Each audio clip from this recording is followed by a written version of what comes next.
Hi, I'm Raul Lepe, VP of Strategic Planning and Ops Services with Diversified Restaurant Group. We're one of the largest franchisees in the Taco Bell system. We have 215 Taco Bells in California, Nevada, and then the Kansas City area. I think the biggest challenge has just been the unknown.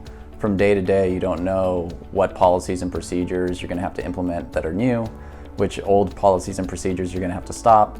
And so really the ability to flex, adapt, and move quickly, and really understand if new policies that are generally take time to be implemented are really being executed quickly, and be able to see how you're doing with execution of those new procedures. With COVID taking place, there's been a lot of procedures we've put in place to emphasize the safety and enforce and elevate the safety of both our team members and our customers. And that ranges from personal protective equipment for our team members, masks, gloves, also new procedures like digital employee screenings that we're using on Zenput. And then for customers, doing what we can from a contactless perspective. So again, by implementing gloves and masks with our team members, but also trying not to touch credit cards, allowing customers to do that in a self-serve way. Closing dining rooms even, so that we're exclusively a drive-through business when the time demands it. And then also contactless service, where we're handing things out the window in a way that we're minimizing the amount of people that are touching the bag even that the food was made and presented in. And even in the drive-through area, assigning very specific responsibilities, whereas somebody used to multitask quite a bit and maybe take cash, make the drinks. Now maybe only one person is taking cash, another person's making drinks, and then a third person is assembling and co-packing the food, if you will. I think the manner in which we roll things out is very much the same as what we were doing before. However, the biggest difference with Zenput is now we have instantaneous, almost real-time visibility into how it's being executed.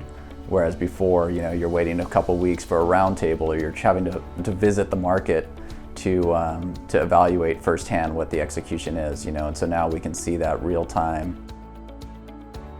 The challenges of COVID have really forced a lot of really accelerated the adoption of a lot of new technology and a lot of changes in the business landscape, especially for restaurants. And we are no different. Frankly, I think that COVID is what got us using Zenput a lot sooner than maybe we would have otherwise. It was something that we were exploring, but I think that with COVID happening, it really forced our hand and accelerated the process, and I'm really happy it did. I think the big trends that COVID has accelerated and maybe seeding from a more permanent standpoint is really accelerated the adoption of digital, emphasized the importance of drive-thrus and remote dining options. And I think that those are things that are going to stick, as well as just overall digitization. So obviously that has a piece in remote dining and delivery aggregators and all that. I think that we would all recognize, if we're being honest with ourselves in the industry, that the days of paper and pencil and pencil whipping, unfortunately, or just lack of execution, are something that we just can't afford. And the digital format really allows us to have visibility that we never had before, accountability that we may have liked to have assumed we had, but really without that visibility, it's hard to have the accountability. And so, accountability is everything when it comes to relying. When you're looking for execution, if somebody's not accountable for it, then it's not going to happen. Zenput has been instrumental in our ability to elevate our food safety, elevate our employee and customer safety, especially with COVID happening. And from a food safety perspective, as well as an employee and customer safety perspective, it's really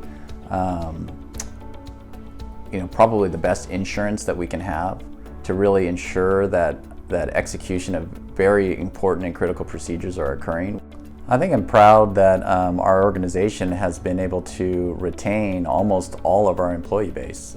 We've had very few people leave the company through this pandemic, and obviously some had to have hours cut or shortened. There were some people that left, but I think a big piece in us being able to retain that is our company's willingness willingness to invest in what's needed to do the right thing for the business, and some of that is new technologies that help people feel safer.